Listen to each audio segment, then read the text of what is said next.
In the world of MMOs, classes are the backbone of the game. This can range from up-and-close melee fighters, ranged and magical classes, specialized classes in healing, and classes designed to take on certain challenges or monster types. In this video series, we will be going over the many classes in Adventure Quest 3D, starting with the original default classes and then moving on to the others.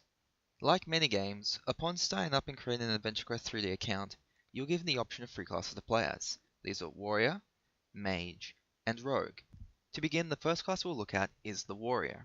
Warrior is a very simple class to understand, but at the same time, a very easy and deep class to master once you understand the basic concepts. As a class, the Warrior is a pure DPS with a specialization in multi-mob attacks. But, unlike other classes, which may require a secondary resource like mana to use their abilities, Warrior is not held back by any of these traits. Instead, it simply needs to wait for its cooldowns to activate to allow it to use its abilities. Like many Alex Entertainment games, class abilities are locked behind leveling the class itself. The first of the Warrior skills is its passive, called Warcry. This ability allows the Warrior on every 5th attack to deal additional damage, and buff their allies around them. As the passive goes, Battlecry is quite easy to pull off, as it simply requires understanding how many attacks you've done prior, and prioritizing heavier damaging attacks over lighter damaging ones.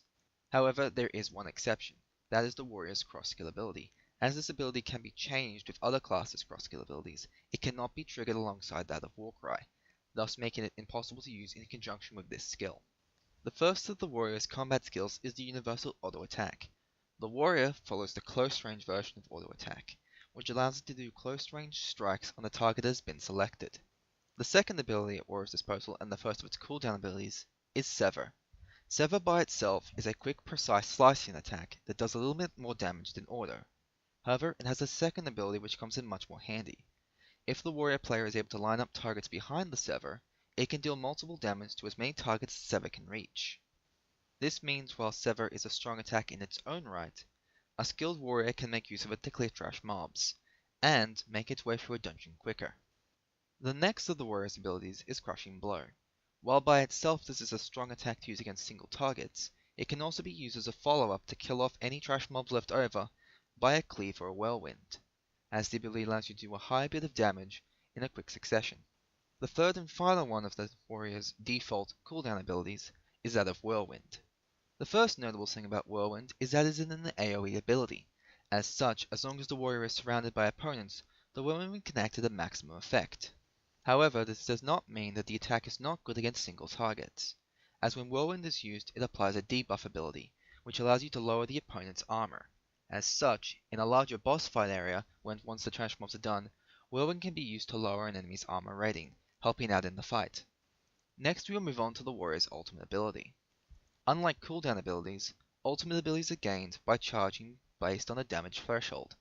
Once the Warrior does enough damage, its ultimate ability will become charged and able to use. In the Warrior's case, this is Earthbreaker. This ability is a single target, high value damage attack, which allows the Warrior to deal a substantial amount of damage to a single target. While not good at clearing out trash mobs, against dungeon bosses or high level dungeon foes, this can be very useful.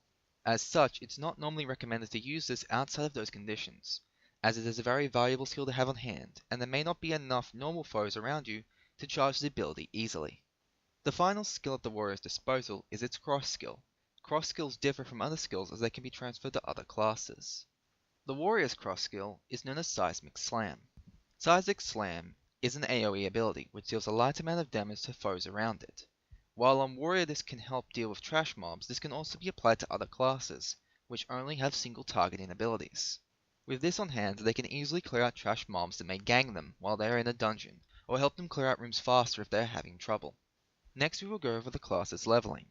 As explained earlier, each class in Adventure Quest 3D is based on leveling, compared to simply unlocking all the abilities when you start the game. As you would expect, the first 5 levels are dedicated to unlocking the Warrior's base kit. This includes Sever at level 1, Skull Blow at level 2, Whirlwind at level 3, the Warrior's passive at level 4, and finally Earthbreaker at level 5. The next 4 levels are quite interesting, as they are actually additions to the current skill set compared to new abilities within themselves. At level 6, Sever's power is increased by 10. At level 7, Crushing Blow's cooldown is reduced by 1.5 seconds. At level 8, Whirlwind's debuff is increased by 5%. At level 9, Earthbreaker is given an additional power boost of 50. And finally, Seismic Slime is unlocked at level 10, allowing it not to only be used on the warrior, but on all classes in the game. Finally in this video, we will go over the uses of a warrior. A warrior is a critical part to any team when entering a dungeon. Thanks to its abilities to clear out trash mobs very easily, it can help move through the slower parts of the dungeon while reaching a boss. Additionally, in the overworld, when completing quests that require you to kill a certain number of enemies, the warrior is a very easy class to select for this, as its ability to clear out multiple enemies at once allows it to go through quests rather quickly. In addition, when farming, the warrior's ability to kill multiple enemies can also come in handy here when you need to collect items from a certain number of foes. Overall, the warrior is a stable and solid class. There are not many flaws to be seen with it, and those flaws are usually made up for the fact that it can clear dungeons quite easily. However, while it cannot meet some of the other classes in the game which are specialized, it still stands as a stabilizing beginning for many players, as this class can be used as a segue into other classes such as Dragon Slayer or Paladin.